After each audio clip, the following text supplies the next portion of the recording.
Welcome back to DSI. Last week, right here on this very set, we discussed everything that was going on in La La Land, or as you like to call it, the Redskins facilities. Too much going on, I'd say. Now they got a couple problems. Haley, take it away. A couple problems, I would say one short of 100, so we'll go with 99. On the phone is Chris Russell, 1067 The Fan. Chris Baker said his feelings were hurt because the Skins didn't offer him a deal this season. Last year, one of the biggest weaknesses for Washington was actually its D-line. Now they've lost Baker. They actually cut Ricky Jean-Francois. So now if you're Baker, you've got every right to have your feelings be hurt after 5 seasons with this team, right? I would probably say stronger language than we can use would be more apt to describe his emotions at the Redskins, but he's thrilled to be with the Buccaneers. He's going to get a really good opportunity to work with a dominant player in Gerald McCoy there, which is really going to help him because he won't be able to be double teamed. But I will tell you this: I think the Redskins are going to miss Chris Baker, and I know I'm going to miss Chris Baker on a selfish note.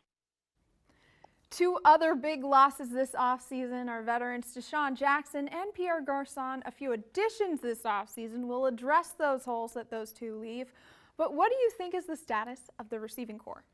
I think the one really positive thing that the Redskins have done this offseason, and there hasn't been much, is bringing in Terrell Pryor on a 1-year, $6 million guaranteed salary with a couple of $1 million more in incentives based on certain variables that are very complicated.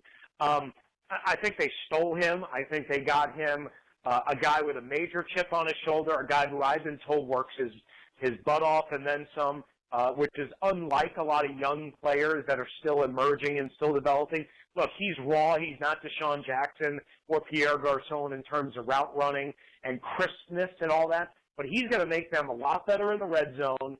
He's got blazing speed, and more importantly, he's got the one thing that the Redskins have lacked for years, which is size. And if Josh Doctson is healthy along with Jamison Crowder, I think the Redskins are going to be just fine at the wide receiver spot. Now let's talk the draft. I know that during the combine you were sitting in front of your TV with about 12 notebooks, a laptop open, taking notes. You know just about everything there is to know about this draft class out there. The Skins have the number 17 overall pick this year. Some speculate that there's still a chance that pick might be involved in a Kirk Cousins trade. But if that doesn't happen, what do you see the team doing with their pick? I'm actually starting to think that, while they still need that wrecking ball type player on defense and at defensive line, they could certainly go with one of the young free safeties, Malik Hooker from Ohio State.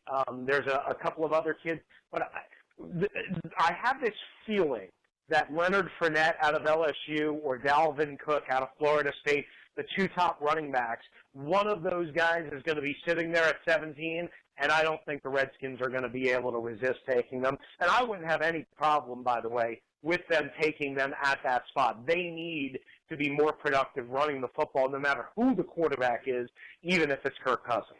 I would say one guy that jumped out a little bit, and I'm not sure he's a pure nose, is a guy, Eddie Vanderdoes from UCLA. I think he's just got one of these. He was a very, very highly regarded player coming into UCLA, had an injury last year, so there's a little bit of an injury concern. But whenever I've watched him at the Senior Bowl, the Combine, and a little bit of tape, he's always in the backfield. I don't know if he's a stud at the NFL level. All I know is his tape jumps out at me. Chris, thank you for your analysis, your predictions. Very interested to see how things pan out come the draft, and especially come when it comes time to establish where things are with Kirk Cousins. Trey? You know what? They've been talking about it for a while now. I really don't think the trade with Kirk Cousins would happen, even though I do like the idea of sending a guy that's, as a Cowboys fan, of sending a guy that throws for 5,000 yards a year. I would like the idea of sending him out to the West Coast. So Dan Snyder, sure, go ahead and do it. But I really am sad to see Chris Baker go. He was a fan favorite in D.C. Also really sad to see Pierre Garçon and Deshaun Jackson go. But like he said, like Chris said, I think that if they get Dotson healthy this year and with the emergence of Crowder, I think that'll really help Cousins out this year. So we'll have to see what happens with the Skins. All right, that's all we got for right now. But when we return, we are counting down our top 10 winter sports moments. You're not going to want to miss this list. Keep it right here. You're watching Delmarva Sports Insider. Brandon Falk, Laurel High School. You're watching Delmarva Sports Insider.